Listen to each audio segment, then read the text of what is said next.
Clôture vendredi du tournoi international de l'UNAFAC des équipes nationales de moins de 20 ans dénommé FATICAP, un tournoi remporté du reste par le Gabon pour avoir terminé premier avec 7 points après sa courte victoire d'1-0 face à la République centrafricaine.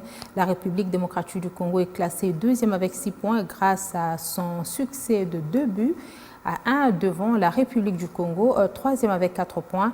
Dans un derby du Poul-Malebo, la RCA est classée dernier avec 0 points. Ce tournoi a servi de préparation à la République démocratique du Congo qui doit participer au 9e jeu de la francophonie.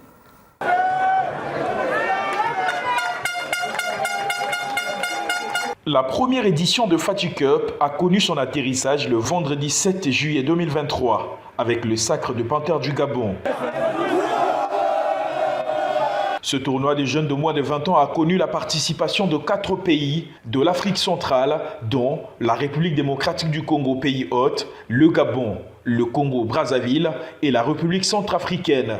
Très mordant et impitoyable, depuis le démarrage de cette compétition de l'UNIFAC, le Gabon termine au sommet du podium après son succès 2-0 devant la République centrafricaine de cette dernière journée et coiffe sur le prêt les ambitions de la RDC pays hôte qui se contente tout de même de la 2e place, synonyme de médaille d'argent après sa victoire 2-1 face au Congo-Brazzaville qui finit 3e devant la RCA, le maillot faible de la compétition. François Kaboulou-Mona Kaboulou, ministre des Sports et Loisirs et grands artisans de cette première édition, a rehaussé de sa présence aux côtés des dirigeants de l'UNIFAC et ceux de la FECOFA pour la cérémonie des remises des trophées et prix individuels. Cette première édition laisse une très bonne impression en dépit de quelques ratés en termes de mobilisation générale. FATICUP, une initiative qui n'a pas eu tort de proposer un tel tremplin pour la promotion du football d'âge dans la sous-région, a dit le patron des sports congolais. Et ceux qui ont cru à l'avenir de la jeunesse n'ont pas hésité un seul instant. C'est avec eux que nous avons réussi. Il y a une petite minorité de Congolais qui étaient dans le doute. Et maintenant, je pense qu'ils sont convaincus que nous avons fait ce tournoi. C'est pour soutenir notre jeunesse et aider les jeunes à aller de l'avant. Je remercie également l'UNIFAC qui a accepté cette organisation avec bien sûr le coup de pouce du Comité national de normalisation. Eh bien, dans l'ensemble, je pense que nous avons réussi notre pari.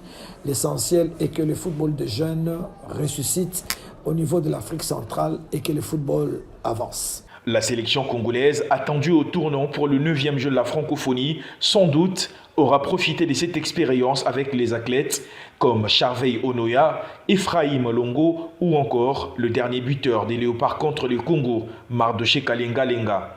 Pour ne citer que ceux-là. Et l'objectif est atteint. L'objectif c'était quoi? À travers FATICUP, relancer le football des jeunes au niveau de la sous-région, booster cette compétition qui était longtemps négligée.